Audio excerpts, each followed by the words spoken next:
में आपका स्वागत है। मैं मयंक शुक्ला जीएस के नए सेशन में आपका स्वागत करता हूं और आशा करता हूं कि आप लोगों की पढ़ाई बहुत अच्छे से चल रही होगी और स्वस्थ और मस्त होंगे। ठीक है, हमारी जो सीरीज चल रही थी मध्यकालीन भारत की, तो उसमें हम लोग पढ़ रहे थे तुगलक वंश।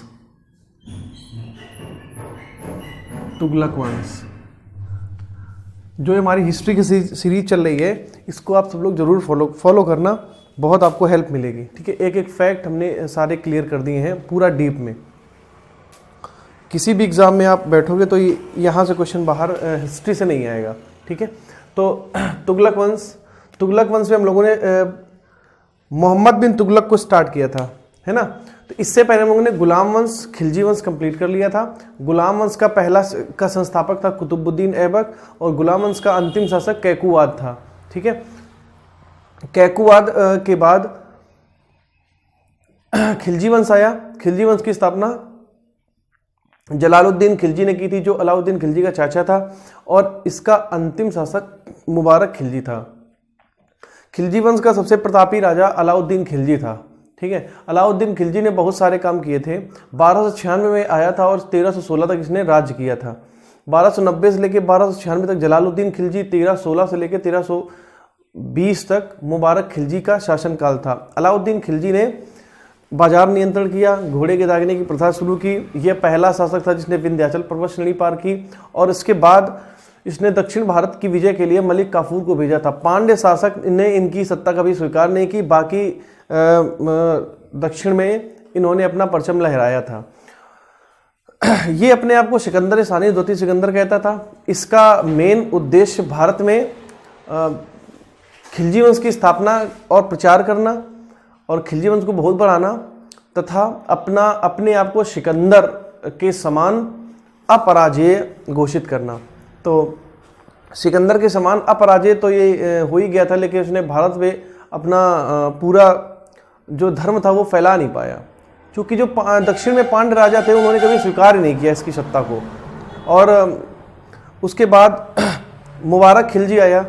मलिक काफूर को 1000 दिनारी कहा जाता था। क्वेश्चन आता है कि मलिक काफूर को 1000 दिनारी कहा जाता है ना। एक कहाँ से आया था? 1000 दिनार में ट्रांस अक्षियान से खरीद कर आया था, और ये एक ट्रांसजेंडर था। ठीक है, ट्रांसजेंडर था मलिक काफूर। इसके बाद मुबारक खिलजी एक अयोग्य शासक था। उसके अंदर शासक और साहस दोनों ही नहीं थे। वह कभी कभी बिना कपड़ों के राज दरबार में आ जाता था। इसके बाद मुबारक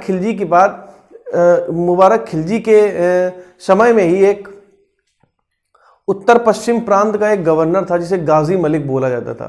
तो गाजी मलिक मुबारक खिलजी के बाद दिल्ली गद्दी पर बैठा और उसने खिलजी वंश को ध्वस्त कर दिया, खिलजी वंश को खत्म कर दिया। और खिलजी वंश के बाद इसने अपने एक नए वंश तुगलक वंश की स्थापना की। ठीक है, तुगलक वंश की स्थापना की। तो तुगलक वंश का संस्थापक जो था वो गयासुद्दीन तुगलक या गाजी मलिक था। ठीक है, गयासुद्दीन तुगलक या गाजी मलिक था। 1320 से लगाकर 1414 तक तुगलक वंश ने दिल्ली गद्दी पर शासन किया। याद रखना, तुगलक वंश सबसे लंबा वंश था। तुगलक वंश जो था ये सबसे लंबा वंश था। सबसे लंबा वंश था 1320 से लगाकर 1414 तक। ठीक है, 1320 से लगाकर 1414 तक। अच्छा, गुलाम वंश से पहले मोहम्मद गौरी और महमूद गजनबी ने भी आक्रमण किया था। तो मोहम्मद गौरी का गुलाम था कुतुबुद्दीन ऐबक, है ना। हालांकि इल्तुतमिश भी उसका एक गुलाम था। तो गुलाम वंश की जो सीरीज थी पूरी बहुत पूछी जाती है, एक बार रिवाइज कर लो आप।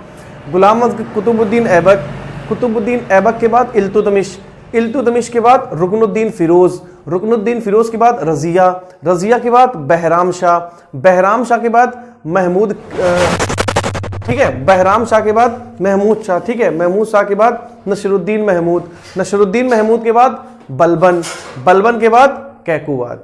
तो ये जो सीरीज आती है बहुत पूछी जाती है कि रजिया सीरीज से ही पूछी जाएगी। रजिया के पहले और रजिया के बाद या इल्तुतमिश के बाद, यहीं से 3-4 क्वेश्चन बन जाते हैं। और कभी कभी आप लोग क्वेश्चन ये कर देते हो कि इल्तुतमिश के बाद सीधे रजिया को आप शासक बना देते हो। यही पूछ लिया जाता कि इल्तुतमिश के बाद दिल्ली गद्दी पर कौन बैठा था। तो याद रखना, इल्तुतमिश के बाद दिल्ली गद्दी पर रुकनुद्दीन फिरोज बैठा था अस्थायी रूप से। ठीक है, टेम्परेरी बैठा था रुकनुद्दीन फिरोज, लेकिन उसके बाद में रजिया परमानेंट हो गई थी 1336 से 1340 तक। ठीक है, तो ये सीरीज याद रखना। अब इसके बाद हम लोग तुगलक वंश में आ जाते हैं। तो तुगलक वंश में सबसे पहले आएगा भाई गयासुद्दीन तुगलक, गयासुद्दीन तुगलक के बाद मोहम्मद तुगलक, मोहम्मद बिन तुगलक, मोहम्मद बिन तुगलक के बाद फिरोज तुगलक, और इसमें बहुत सारे अस्थाई राजा भी आएंगे। अब सबसे हम लोगों ने गयासुद्दीन तुगलक के बारे में अभी तक पढ़ा था कि गयासुद्दीन तुगलक गाजी मलिक के नाम से दिल्ली की गद्दी पर बैठा था, दिल्ली की गद्दी पर बैठा था, और हाँ, दिल्ली की गद्दी पर बैठा 1320 में। इसने बटाई की व्यवस्था शुरू की थी, है ना, और भूमि का 1/3 भाग इसने लेना शुरू कर दिया था, भूमि मतलब टैक्स के रूप में। और ये मुबारक खिलजी के समय उत्तर पश्चिम प्रांत का गवर्नर नियुक्त किया गया था। इसके बाद 1323 में इसने क्या किया, इसने जो अलाउद्दीन खिलजी की जो दाग प्रथा और चेहरा प्रथा थी, इसको और अच्छे से इंप्लीमेंट किया इसने, मतलब अपनी सेना पे और मॉडिफाई करके इसको लागू किया। इसके बाद 1330 में इसने अपने शहजादा जूना खां को दक्षिण भारत विजय के लिए भेजा। याद रखना, जूना खां जो था गयासुद्दीन तुगलक के समय में उसके पुत्र जूना खान ने दक्षिण पर चढ़ाई की थी और पूरे दक्षिण को इसने जीत लिया था। तो अगर क्वेश्चन आता है कि पूरा दक्षिण भारत किसके समय में दिल्ली सल्तनत में मिलाया गया था, या किसने दक्षिण भारत को पूरी तरह से जीत लिया था, तो आपका आंसर होगा गयासुद्दीन तुगलक। गयासुद्दीन तुगलक के समय में मोहम्मद बिन तुगलक ने पूरे दक्षिण भारत को जीता था। हालांकि दक्षिण भारत पर जो विजय अभियान था वो अलाउद्दीन खिलजी ने भी चलाया था, मलिक काफूर को भेजा था, लेकिन वो पूरे दक्षिण भारत को जीतने में असफल रहा था। पांड्य राजाओं ने उनको कभी दक्षिण भारत में विजय पाने नहीं दी थी। ठीक है, ये बात याद रखना। लेकिन मोहम्मद बिन तुगलक जो था, मतलब जिसको हम लोग जूना खां बोलते हैं, दोनों एक ही नाम है, मोहम्मद बिन तुगलक बोलो या जूना खां बोलो, ये इसने पूरे दक्षिण भारत को जीत लिया था, पूरे दक्षिण भारत को जीत लिया था। और उसके बाद गयासुद्दीन तुगलक के शासनकाल में दक्षिण भारत को जीता गया था। तो ये दोनों फैक्ट याद रखना भाई, गयासुद्दीन तुगलक के समय में दक्षिण भारत को जीता गया था, और आक्रमण तो जलालुद्दीन खिलजी ने भी किया था देवगिरी के राजा रामचंद्र देव पर 1296 में। ठीक है, लेकिन पूरी तरह से जीता था गयासुद्दीन तुगलक ने, और किसकी सहायता से, मोहम्मद बिन तुगलक या जूना खां की सहायता से। इसके बाद निजामुद्दीन औलिया ने कहा था गयासुद्दीन तुगलक के बारे में, क्योंकि निजामुद्दीन औलिया गयासुद्दीन तुगलक से नाराज रहते थे, रुष्ट रहते थे, तो उन्होंने गयासुद्दीन तुगलक के बारे में कहा था कि दिल्ली अभी दूर है, दिल्ली अभी दूर है। अब इसका जो सबसे आखिरी अभियान था, वो बंगाल अभियान था। बंगाल में कर व्यवस्था को सही से करने के लिए इसने बंगाल अभियान शुरू किया था, और बंगाल अभियान से लौटने के बाद तुगलकाबाद के समीप एक अफगानपुर गांव था।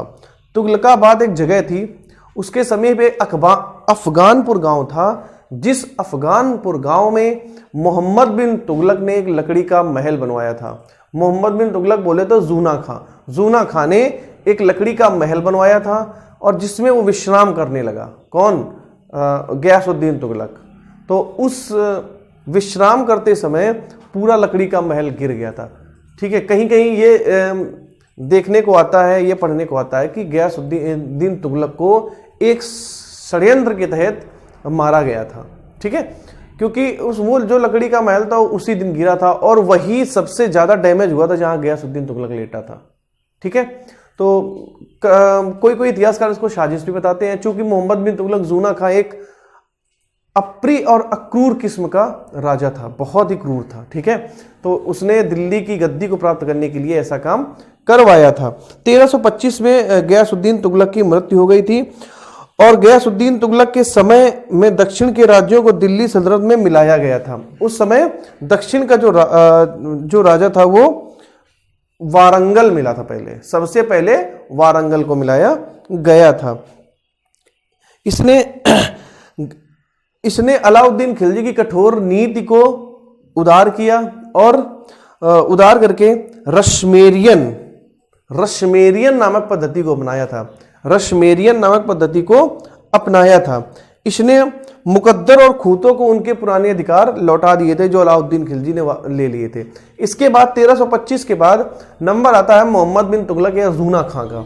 1325 में जूना खां मोहम्मद बिन तुगलक की उपाधि लेकर दिल्ली की गद्दी पर बैठा। जूना खां गयासुद्दीन तुगलक का पुत्र था। गयासुद्दीन तुगलक का पुत्र था और इसने 1325 से लेकर 1351 तक दिल्ली की गद्दी पर राज किया। और मोहम्मद बिन तुगलक के शासनकाल में ही अफ्रीका के मोरक्को का एक यात्री इब्न बतूता 1333 में भारत आया था। भारत आने के बाद इसने इब्न बतूता को दिल्ली का काजी नियुक्त किया। इब्न बतूता को दिल्ली का काजी नियुक्त किया और दिल्ली का काजी नियुक्त करने के बाद इसने इसको चीन भेज दिया। मतलब एक डिक्लेरेशन में ये चीन गया था। चीन के शासक उस समय थे तोमर तिमूर, उनके दरबार में इब्न बतूता को मोहम्मद बिन तुगलक ने भेजा था। मोहम्मद बिन तुगलक ने रेहला नामक पुस्तक लिखी थी जिसमें तुगलक काल का वर्णन है और मोहम्मद बिन तुगलक को उसमें दर्शाया गया है। रेहला किसने लिखी थी? तो इब्न बतूता ने। ठीक है, जो मोहम्मद बिन तुगलक था वो बहुत ही क्रूर किस्म का राजा था, सुल्तान था। ठीक है, इसने क्या किया, 4-5 चीजें इसने अपने बहुत अजीबो गरीब की थी जो मतलब किसी के समझ में नहीं आई थी। ठीक है, तो जो उस समय बर्नी थे, इतिहासकार बर्नी हैं, उन्होंने 4-5 चीजें बताई हैं जो मोहम्मद बिन तुगलक को किसी को समझ में ही नहीं है कि ये इसने ऐसे कैसा कर दिया। ठीक है, तो सबसे पहला भाई दोआब में कर वृद्धि। जो दोआब का क्षेत्र था उसमें उसने टैक्स बढ़ा दिया। उसके बाद राजधानी को परिवर्तित कर दिया। राजधानी दिल्ली से कहां कर दी? दौलताबाद। दिल्ली से दौलताबाद इसने राजधानी कर दी। इसके बाद दौलताबाद को ही देवगिरी कहा गया था। देवगिरी वही रामचंद्र देव वाली। दिल्ली से ट्रांसफर कर दिया कहां? दौलताबाद या देवगिरी। उसके बाद इसने क्या किया था? सांकेतिक मुद्रा का प्रचलन किया था। सांकेतिक मुद्रा का प्रचलन किया। अच्छा, सांकेतिक मुद्रा का प्रचलन किसकी देन थी? हमने आपको बताया था मंगोलों की और फारसियों की, लेकिन मैक्सिमम इसमें पार्ट मंगोलों का था। तो हम लोग इसको बोल सकते हैं कि सांकेतिक मुद्रा मंगोलों की दी हुई एक मुद्रा थी या मंगोलों की देन थी। खुरासान और कराचिल अभियान और कराचिल अभियान लगभग ये बताया जाता है कि कराचिल अभियान में मोहम्मद बिन तुगलक की आधी से ज्यादा सेना मर गई थी कराचिल अभियान के दौरान। तो ये भी एक इसका बहुत ही मतलब एक अजीबो तरीब का एक निर्णय था जिसको देखकर और जिसको सुनकर भाई सभी लोग भौचक्के रह गए थे। मोहम्मद बिन तुगलक ऐसा शासक था, इतना अप्रिय शासक था कि चिट्ठी मतलब लिखकर इसके दरबार में गालियां भेजी जाती थी। जो मतलब प्रजा थी तो प्रजा इनको गालियां लिखकर मोहम्मद बिन तुगलक को और इसके डाक द्वारा भेजती थी इसके दरबार में, और जिसको ये जान जाता था उसको तुरंत कटवा डालता था। ठीक है भाई, सुल्तान को गाली दोगे तो क्या तुमको पीड़ा थोड़ा खिलाएगा वो। ठीक है, तो ये खूनी एवं रक्त पिपासु था सुल्तान। इसने एक्चुअली किया क्या था? हमने आपको मंगोलों के बारे में बताया था कि मंगोल बहुत ही क्रूर किस्म के होते थे और वो मनुष्यों का खून पीते थे। तो इसने क्या किया, बहुत सारे मंगोलों को इसने नौकरशाही में रख लिया था, अफसर बना दिया था, किसी नौकर को मंगोल को सैनिक बना दिया था। ठीक है, तो कहीं ना कहीं उनकी संगत में आकर भी इसने बहुत सारे काम किए थे। देवगिरी को राजधानी बनाया और उसका नाम कुतुब उल इस्लाम रखा। देवगिरी को राजधानी बनाकर कुतुब उल इस्लाम रखा। इसने मंगोलों से मैत्रीपूर्ण संबंध स्थापित किए। याद रखना, एकमात्र शासक था। हमने आपको अभी बताया था बलबन था, और बलबन के पहले जो खिलजी वगैरह थे, सीरी का किला बनवाया था खिलजी ने, है ना। अलाउद्दीन खिलजी ने 1304 में सीरी किला बनवाया था। 1303 में इसने चित्तौड़गढ़ पे अटैक किया था और 1301 में इसने क्या किया था? रणथंभौर। तो 1304 में इसने सीरी किला बनवाया था मंगोलों से। बलबन ने मंगोलों से रक्षा की थी, लेकिन ये महाराज मंगोलों से मैत्रीपूर्ण संबंध स्थापित कर रहे थे, तभी ये इनका हाल था। ठीक है, इनका हाल इसीलिए ऐसा था कि मंगोल भाई एक आप जनजातियां हैं अभी भी अंडमान निकोबार में जो आदमियों खाती हैं। अभी 2018-19 में एक न्यूज आई थी कि पत्रकार को मारकर खा गए थे वो अंडमान निकोबार में। तो वो उस टाइप के लोग ही थे मंगोल, कि भाई ये खाने के लिए आदमियों को मारते थे, जो उनकी जनजाति से अलग टाइप के थे वो उनको मारे खा जाते थे। ठीक है, तो इसी टाइप के लोग थे। और मोहम्मद बिन तुगलक ने उनसे मैत्रीपूर्ण संबंध स्थापित किए थे। जो ऐसी जनजाति जो मैत्रीपूर्ण लिख भी नहीं पाती है, मैत्रीपूर्ण समझेगी क्या, उससे इन्होंने मैत्रीपूर्ण संबंध स्थापित किए थे, और उसका रिजल्ट यही था कि आज दिन इनको गालियां भेजी जाती थी। ठीक है, इसके बाद खुरासान और कराची अभियान, जो इसका जो सांकेतिक मुद्रा थी, उस समय चांदी का भाव बहुत ज्यादा हो गया था, तो जो बहुत अमीर वर्ग थे। अच्छा, इसकी अमीर वर्ग में कौन कौन था, ध्यान देना। अमीर वर्ग में इसके थे विदेशी मुसलमान थे, मंगोल थे, और जो अपने यहाँ के मुसलमान थे, ये अमीर वर्ग में आते थे। तो अमीर वर्ग ने जब चांदी महंगी हुई तो चांदी को इन्होंने स्टोर कर लिया। जब चांदी को स्टोर किया तो इन्होंने मंगोलों के कहने पर, मंगोलों की तर्ज पर इन्होंने चांदी की जगह तांबे के सिक्के चलवा दिए। इसी को सांकेतिक मुद्रा बोला गया। तो सांकेतिक मुद्रा का मतलब समझ लेना, चांदी की जगह तांबे के सिक्के का चलना, चांदी की जगह तांबे के सिक्के का चलना ही सांकेतिक मुद्रा थी। इसके बाद खुरासान अभियान और कराची अभियान। खुरासान अभियान में लगभग 3.5 लाख सैनिक लगाए गए थे। ठीक है, खुरासान अभियान में लगभग 3.5 लाख सैनिक लगे और उन्होंने अपनी साम्राज्यवाद की नीति को आगे बढ़ाया। उसके बाद कराची अभियान था। याद रखना, कराची अभियान की तुलना कांगड़ा अभियान से की गई है। याद रखना, इसके मोहम्मद बिन तुगलक के कराची अभियान की तुलना हिमाचल के कांगड़ा से की गई है। कराची अभियान में सर्दियों के समय में ये पहाड़ की चोटी पे सैनिक अभियान ले रहे थे, पहाड़ की चोटी पे। तो जैसे ही पहाड़ की चोटी पे इन्होंने सैनिक डेरा डाला या सैनिक अभियान शुरू किया, तो क्या हुआ, सर्दियों के समय में पूरी बर्फ पिघल गई और इनकी पूरी सेना वहीं जम गई थी। ठीक है, और कुछ जो बचे थे, जब आधी से ज्यादा सेना तो वहीं चली गई, और जो बचे थे वो जब लौट किया तो उनको प्लेग हो गया, सबको प्लेग हो गया। तो इस तरह से इनकी मैक्सिमम सेना इन दोनों ये से कराची अभियान में खत्म हो गई थी। इसीलिए ऐसा अभियान जिसके बारे में भाई आप पहाड़ पे ऐसे थोड़ा चढ़ोगे भाई, जमीन पे युद्ध करना और पहाड़ पे युद्ध करना बहुत अलग बात है। ठीक है, अब अगर आप जमीन के योद्धा हैं तो इसका मतलब ये नहीं कि आप पहाड़ पे बिल्कुल वही अपना काम कर लोगे। भाई पहाड़ों का जो एटमॉस्फेयर होता है वो बहुत अलग होता है। ठीक है, लेकिन भाई ये कहाँ, भाई बेवकूफ आदमी कहाँ मानेगा। वो उसने सोचा कि आई एम सिकंदर, तो भाई चला गया, अब सिकंदर हो गया तो बंदर बन गए नीचे आके। भाई सेना पूरी चली गई थी, पता नहीं चला था इनको। लगभग 2 से 2.25 लाख सैनिक वहीं जम गए थे कराची अभियान में, और उसके बाद जो बचे थे उनको प्लेग हो गया था और वो प्लेग में मारे गए थे। ठीक है, तो ये जो इसकी सारी जो योजनाएं थी, इन पर बहुत सारे क्वेश्चंस हुए थे। आगे बहुत सारे इनके इतिहासकारों ने इनको खलीफा टाइप का बोला था। ठीक है, जो इसने जो उश्र एवं जकात को छोड़कर इसने सभी कर हटा दिए थे। उश्र एवं जकात को छोड़कर इसने सभी कर हटा दिए थे। यहां तक हम लोगों ने कल पढ़ लिया था। इसके बाद हम लोग नई चीज शुरू करते हैं कि इसने क्या किया था। इसके समय में 34 विद्रोह हुए थे।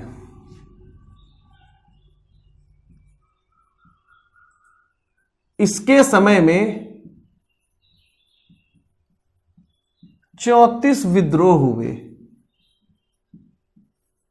27 अकेले दक्षिण भारत में थे। 27 अकेले दक्षिण भारत में थे।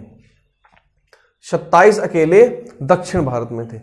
मोहम्मद बिन तुगलक के समय में 34 विद्रोह हुए थे। ठीक है, जिसमें 27 अकेले दक्षिण भारत में हुए थे। इसके बाद आता है कि इसने विद्रोहियों के लिए क्या क्या किया था। दक्षिण भारत में दक्षिण में इसने बहाउद्दीन को,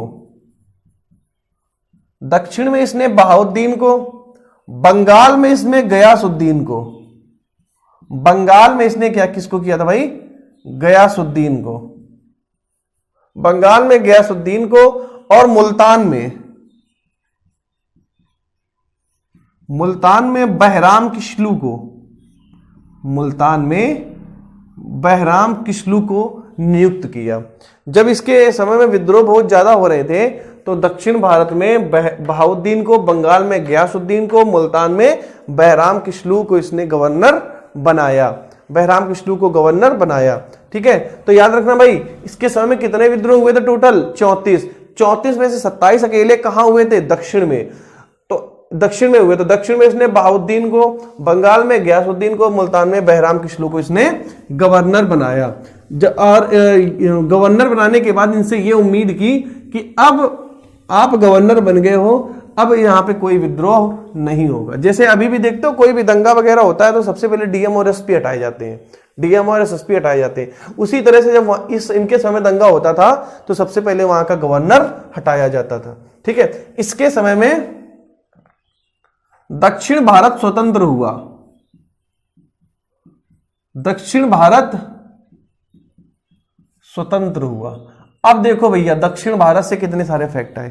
दक्षिण भारत पर को सबसे पहले पूरी तरह से किसने खींचा था, मतलब पूरी तरह से किसने सत्ता उसमें मतलब हासिल की थी? तो गयासुद्दीन तुगलक के समय में दक्षिण भारत को जीता गया था, दिल्ली सल्तनत में मिलाया गया था। दक्षिण भारत स्वतंत्र कब हुआ? मोहम्मद बिन तुगलक के समय में। ठीक है, मोहम्मद बिन तुगलक के समय में दक्षिण भारत स्वतंत्र हुआ। और विजयनगर,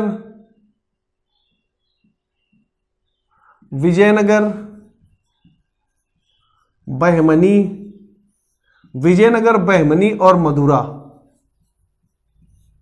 3 साम्राज्य बने थे, 3 साम्राज्य बने। अब देखो क्वेश्चन पूछा जाता है कि जब जिस समय विजयनगर बनकर तैयार हुआ था, या विजयनगर साम्राज्य बना था, या बहमनी साम्राज्य बना था, उस समय दिल्ली में कौन शासन कर रहा था? तो उस समय दिल्ली में कौन सा वंश था, कौन सा राजा था? तो दिल्ली में तुगलक वंश था और मोहम्मद बिन तुगलक उसका राजा था, सुल्तान था। ठीक है, तो विजयनगर, बहमनी और मदुरा साम्राज्य किसके समय में बने थे? तो मोहम्मद बिन तुगलक के समय में बने थे। क्वेश्चन बहुत पूछा गया है, विजयनगर, बहमनी और मदुरा कब बने थे? तो मोहम्मद बिन तुगलक के समय में बने थे, मोहम्मद बिन तुगलक के समय में बने थे। इसके बाद तीनों देखो साम्राज्य बन गए, दक्षिण भारत स्वतंत्र हो गया। तो इसने और क्या क्या काम किए थे? आय व्यय के हिसाब के लिए, आय व्यय के हिसाब के लिए रजिस्टर तैयार कराया, रजिस्टर तैयार कराया। ठीक है, रजिस्टर तैयार कराया। हमने आपको कल बताया था कि जो मोहम्मद बिन तुगलक था वो बहुत ही बड़ा इतिहासकार, खगोल शास्त्र, गणितज्ञ था। ठीक है, और इसको राजनीति का बहुत अच्छा ज्ञान था। ये कुरान फारसी बहुत अच्छे से जानता था और इस्लाम भी इसको बहुत ज्यादा आता था। तो क्या जो उलेमा लोग होते थे ना, इसकी मोहम्मद बिन तुगलक की उलेमाओं से कभी पटती नहीं थी। अच्छा, उलेमा कौन लोग होते हैं? जो बहुत मतलब पढ़े लिखे इस्लामी माने जाते हैं, मौलाना टाइप के, उसी मतलब उस समय हुआ करते थे। तो जो उलेमा लोग थे, तो उलेमाओं से इसकी नहीं पड़ती थी। क्यों? क्योंकि देखो ये भी इस्लाम का बहुत अच्छा जानकार था मोहम्मद बिन तुगलक, और उलेमा लोग भी इस्लाम के बहुत जानकार थे। तो जब उलेमा अपना जो इस्लामी प्रथा चलाते थे, कभी कभी वो गलतियां कर देते थे, और जैसे ही उलेमा लोग गलतियां कर, चूंकि उलेमा एक सीनियर सिटीजन थे, है ना, 70+ 60+ इस टाइप के आदमी थे, और ये 40 साल का सुल्तान था। तो उलेमा लोग जब गलती कर रहे हैं तो ये तुरंत उलेमाओं को सजा दे देता था। और मतलब सजा देने का मतलब क्या, फांसी थोड़ा चढ़ाएगा? सजा देने का मतलब है कि सबके सामने ही उनको बाहर खड़ा कर देता था और उनसे वाद विवाद करता था कि आपने गलत क्यों बोला। तो इसलिए उलेमाओं की इससे नहीं पड़ती थी। अच्छा, उलेमा लोगों का कहना था कि भाई आप गलत हो, आपने कुरान नहीं पढ़ी है, ठीक है, या आपको इस्लाम का ज्ञान नहीं है। फिर भाई ये सुल्तान है, आखिरी में तो सुल्तान की मानी जाएगी ना। तो ये जबरदस्ती उलेमाओं को, अब भाई या तो इसको इस्लाम नहीं आता होगा या तो उलेमाओं को इस्लाम नहीं आता होगा, दो में ऐसी एक ही बात होगी। लेकिन उलेमाओं की कभी भी मोहम्मद बिन तुगलक से नहीं बनी, और उसका कारण सिर्फ और सिर्फ यही था कि ये इस्लाम का जानकार था, उलेमाओं के हर काम में ये टांग अड़ा देता था। इसके बाद इसने क्या किया? कोढ़न और नगरकोट, कोढ़न और नगरकोट, कोढ़न व नगरकोट पर विजय प्राप्त की।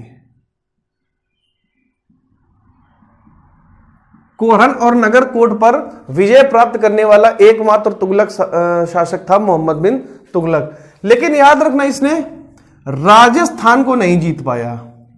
यह क्वेश्चन आएगा, राजस्थान नहीं जीत पाया। राजस्थान इसने कभी नहीं जीता था। राजस्थान, चित्तौड़गढ़ को सिर्फ एक ही दिल्ली सल्तनत के राजा ने जीतना मान लो, या फिर आप उसको 420 मान लो, अलाउद्दीन खिलजी। अलाउद्दीन खिलजी ही एकमात्र ऐसा शासक था कि जिसने चित्तौड़गढ़ के आक्रमण करके उसको जीता था। ठीक है, लेकिन उसके बाद राजस्थान या चित्तौड़गढ़ कभी कोई जीत नहीं पाया। तो मोहम्मद बिन तुगलक ने किसे नहीं जीता था? तो राजस्थान को ये नहीं जीत पाया था। ठीक है, और इसके समय में बंगाल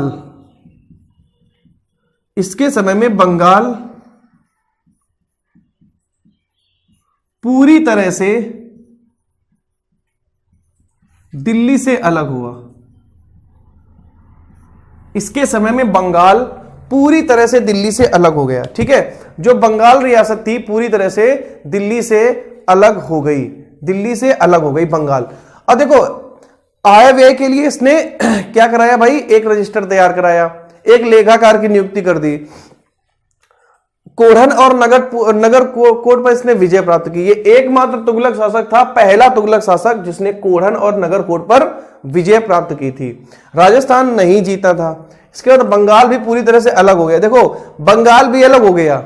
ठीक है, बंगाल अलग हो गया, दक्षिण भारत भी स्वतंत्र हो गया, राजस्थान भी नहीं जीत पाए। ठीक है, तो लगभग बहुत सारा क्षेत्र जो साम्राज्यवाद तुगलक वंश का था वो कहीं ना कहीं एक सिकुड़ के दिल्ली तक ही सीमित रहा था। नगरकोट और कोढ़न को छोड़कर दिल्ली तक ही सीमित हुआ। दक्षिण भी चला गया, राजस्थान मिला ही नहीं, बंगाल भी निकल गया हाथ से। ठीक है, तो ये जो सारे चीजें थी, तो इसने तुगलक वंश के साम्राज्यवाद को एक सिकोड़ कर रख दिया था। ठीक है, जो ब्रॉड साम्राज्यवाद जो गयासुद्दीन तुगलक छोड़ के गया था। अच्छा, गयासुद्दीन तुगलक जब राजा था तो काम तो इसी ने किया था ना, मोहम्मद बिन तुगलक ने। काम तो मोहम्मद बिन तुगलक ने किया था, लेकिन जब ये खुद राजा बना तब ये क्यों नहीं कर पाया? ठीक है, तो उसके बाद बंगाल भी पूरी तरह से अलग हो गया। अब इसने क्या किया? इसकी, अब देखो, जब हमने आपको बताया कि दक्षिण भी स्वतंत्र है ना, राजस्थान जीता नहीं, तो इसकी असफलता का प्रमुख कारण क्या था? असफलता का प्रमुख कारण निजी व्यक्तित्व। असफलता का प्रमुख कारण उसका निजी व्यक्तित्व था, पर्सनल नेचर। उसका निजी व्यक्तित्व ही उसकी असफलता का प्रमुख कारण था। और असफलता का प्रमुख कारण इसीलिए निजी व्यक्तित्व था कि उसके समय में दक्षिण भी चला गया, बंगाल भी चला गया, राजस्थान मिला ही नहीं कभी। ठीक है, निजी व्यक्तित्व था। इसने क्या किया? चीन, ईरान, इराक से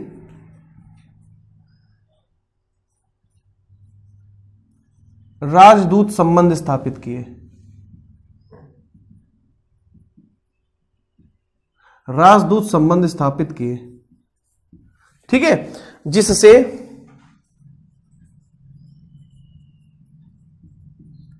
जिससे राजनैतिक व सांस्कृतिक संबंध बढ़े। ठीक है, एकमात्र ऐसा शासक था जिसने चीन, ईरान, इराक से राजदूत के संबंध स्थापित किए। मतलब वहां से एम्बेसडर बुलाए और यहां से एम्बेसडर भेजे, राजदूत, है ना। तो जो राजदूत के संबंध स्थापित किए थे वो मोहम्मद बिन तुगलक ने स्थापित किए थे। ठीक है, एकमात्र ऐसा शासक था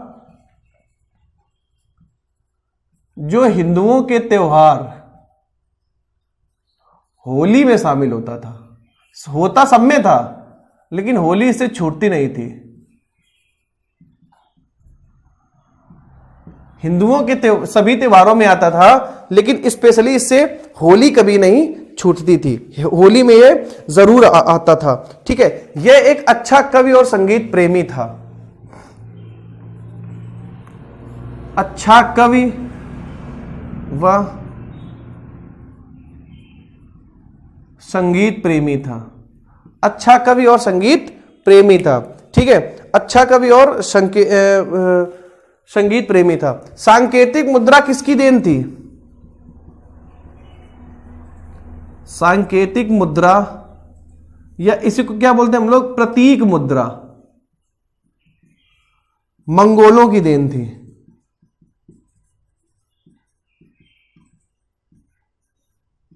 सांकेतिक मुद्रा या प्रतीक मुद्रा मंगोलों की देन थी। ठीक है, सांकेतिक मुद्रा का मतलब चांदी की जगह तांबे के सिक्के को चलाना ही सांकेतिक मुद्रा थी। ठीक है, सांकेतिक मुद्रा थी। ये कवि और संगीतकार होने के साथ साथ बहुत बड़ा गणितज्ञ, है ना, इस्लाम धर्म का ज्ञाता और बहुत बड़ा खगोलविद भी था। बहुत बड़ा खगोलविद भी था। इसका जो अमीर वर्ग था, उसके अमीर वर्ग में मंगोल थे, विदेशी थे, मंगोल थे, विदेशी थे तथा हिंदू धर्म के लोग थे। इसके अमीर वर्ग में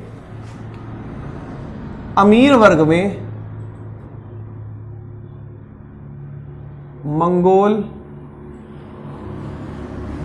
विदेशी, हिंदू लोग शामिल थे। ठीक है, हिंदू लोग शामिल थे। 1351 आते 1351 में सिंध में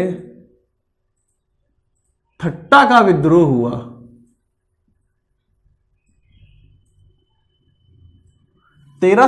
में सिंध में क्या हुआ था? एक ठट्टा का विद्रोह हुआ था जिसमें मृत्यु हुई। ठीक है, तो मोहम्मद बिन तुगलक की मृत्यु कहां हुई थी, कब हुई थी? 1351 में। सिंध में एक ठट्टा नामक स्थान है। सिंध प्रांत जो था उस वहां पे ठट्टा नामक एक जगह है। ठट्टा नामक जगह पे विद्रोह को दबाने गया था, वहीं पे इसकी मृत्यु हो गई थी। तो 1325 से और 1351 का जो कार्यकाल था वो आपके सामने मोहम्मद बिन तुगलक को हमने कंप्लीट कर दिया। ठीक है, अब इसके बाद दिल्ली की गद्दी पर कौन बैठेगा, आप इसका स्क्रीनशॉट ले सकते हैं। ठीक है, तो जब 1351 में मोहम्मद बिन तुगलक की मृत्यु हो गई, कहां पर? ठट्टा में, विद्रोह को दबाने के लिए। अब इसके बाद दिल्ली की गद्दी का सुल्तान कौन बनेगा? ठीक है, क्या कोई इसका पुत्र था? मोहम्मद बिन तुगलक का कोई पुत्र था? नहीं। ठीक है, अब इसके बाद इसका एक भाई था, चचेरा भाई। मोहम्मद बिन तुगलक का एक चचेरा भाई था जिसका क्या नाम था? जिसका नाम था फिरोज भाई तुगलक। जिसका नाम था फिरोज तुगलक। फिरोज तुगलक। इसका जो टाइम पीरियड था 1351 से लेके 1388। 1351 से लेकर 1388। मोहम्मद बिन तुगलक की जब मृत्यु 1351 में सिंध के पास एक ठट्टा नामक विद्रोह को दबाने के लिए मृत्यु हुई थी, तो उसके बाद फिरोज तुगलक सुल्तान बना।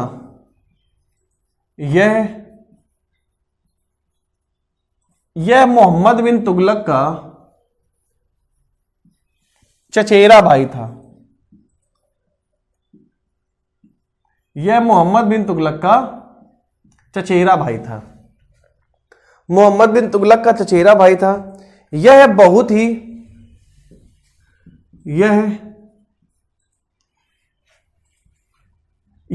ही मतलब कैसा था? सुल्तान बनने के लायक नहीं था। इसमें शासक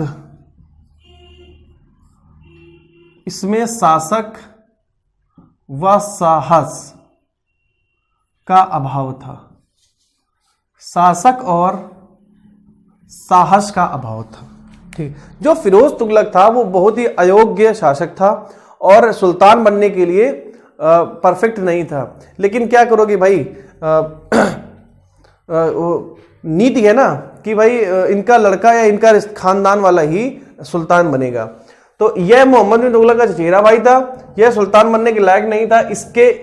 इसके अंदर शासक और साहस दोनों का अभाव था, शासक और साहस दोनों का अभाव था। यह सस्ती लोकप्रियता, यह सस्ती लोकप्रियता के लिए कार्य करता था, के लिए शासन चलाता था।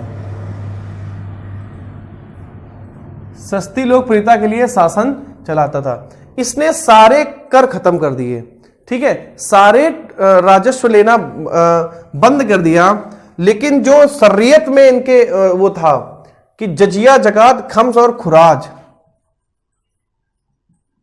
जजिया, जकात, खम्स और खुरात, सिर्फ 4 कर लगाए।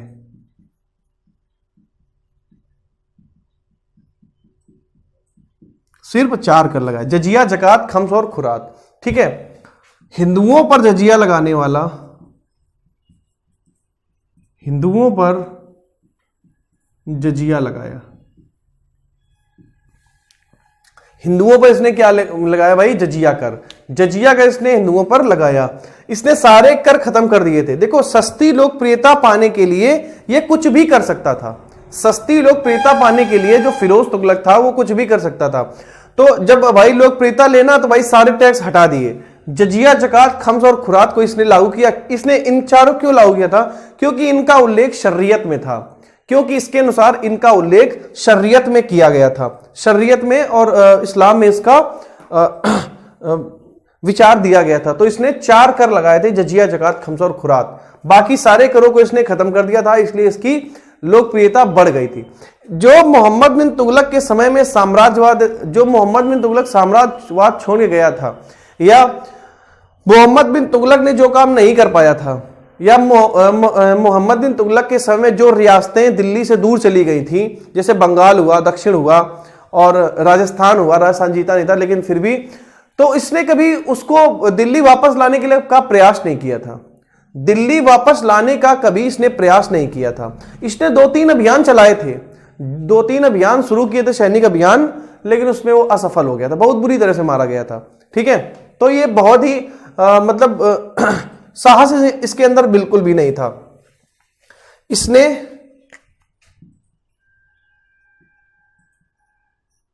विस्तारवाद के लिए कोई सैन्य अभियान नहीं चलाया। कोई सैन्य अभियान नहीं चलाया। मतलब विस्तारवाद का मतलब क्या होगा कि नया विस्तार करने के लिए कोई अभियान नहीं चलाया। हालांकि इसने 2-3 अभियान भी चलाए हैं, 2-3 अभियान वही लोकल में इसने चलाए थे, लेकिन मात खा गया। तो इसने चुपचाप कह रहा था हमारी दिल्ली ठीक है, इतने में है ना, इतने में हम शासन कर लेंगे, हमें और नहीं चाहिए। लेकिन उसको ये नहीं पता था कि हमारे बाबा दादा परदादा हमारे लिए क्या क्या करके गए थे, है ना, कि उसी को ही अपने राज्य में मिला ले। तो इसने ऐसा कुछ भी नहीं किया था। ठीक है, सिक्के पर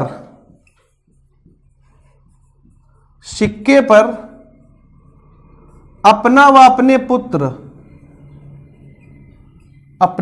सिक्के पर इसने अपना और अपने पुत्र फतेह खां, अपने पुत्र फतेह खां का नाम लिखाया। ठीक है, सिक्के पर क्या किया इसने? अपना नाम लिखाया और अपने पुत्र फतेह खां का नाम लिखाया था। ठीक है, तो मोहम्मद बिन तुगलक का ये चचेरा भाई था, सुल्तान बनने के लायक नहीं था, है ना, इसके अंदर साहस का अभाव था, सस्ती लोकप्रियता के लिए कुछ भी कर सकता था। ठीक है, जजिया, जकात, खम्स, खुरात 4 कर लगाए थे और सारे कर इसने खत्म कर दिए थे। ये 4 कर इसलिए लगाए क्योंकि शरीयत में इनका वर्णन है। इसने हिंदुओं पर भी जजिया कर लगाया। तुगलक वंश का एकमात्र शासक जिसने हिंदुओं पर जजिया कर लगाया, फिरोज तुगलक। विस्तारवाद के लिए कोई सैन्य अभियान नहीं चलाया। और सिक्के पर देखो, सारे लोग क्या करते थे, सिक्के पर अपना नाम दगवाते थे। तो इसने अपने नाम के साथ साथ अपने पुत्र फतेह खां का भी नाम दगवाया। क्यों? क्योंकि इसको ये उम्मीद थी कि जब हम इतना इसका फतेह खां का नाम आगे कर देंगे तो आगे का शासक यही बनेगा। ठीक है, तो ये ऐसा शासक था कि जिसको सिर्फ लोकप्रियता चाहिए थी, है ना, और वो भी सस्ती वाली। लोकप्रियता के लिए इसने कोई भी साहसी कार्य नहीं किया था, है ना, साहसी कार्य नहीं किया था। और जितने भी मोहम्मद बिन तुगलक के द्वारा नियम कानून बनाए गए थे, नियम कानून जितने भी बनाए गए थे, इसने सबको खत्म कर दिया। जितने भी कठोर नियम कानून थे, उसने उसको खत्म कर दिया। ठीक है, अब इसने देखो, चूंकि भाई ये कुरान और मुसलमानों का बहुत ही प्रिय शासक था, इसलिए मुसलमानों से इसने सस्ती लोकप्रियता बटोरने के लिए, मुसलमानों से जो विदेशी मुसलमान थे, है ना, जिनको मोहम्मद बिन तुगलक अमीर बना के गया था, उनसे सस्ती लोकप्रियता बटोरने के लिए इसने क्या किया, जगन्नाथ मंदिर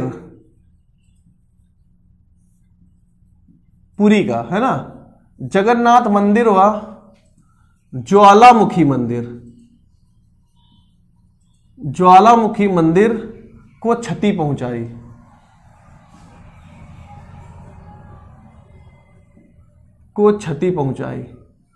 ठीक है, और वेद पुराण वहां से ले गया।